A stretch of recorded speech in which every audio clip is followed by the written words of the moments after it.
estrada xonandasi Oybek Mamadaliyev boshchiligida bir guruh san'atkorlar tashrif buyurganlar. Ustozlar Xristiy ustoz va ustozoda sozandalarda mikrofon qarshisida Oybek Mamadaliyev taklif qilamiz. Qo'shiqlarimizni tinglab dam olinglar.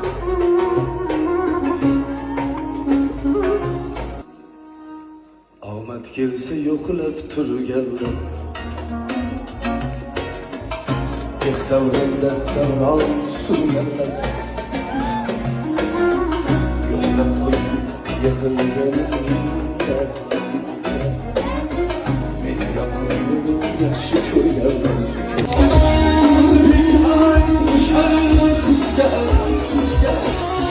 mehr berdim hatto muzga Beş ketmedim asla sizga Bir zamanı yaxshi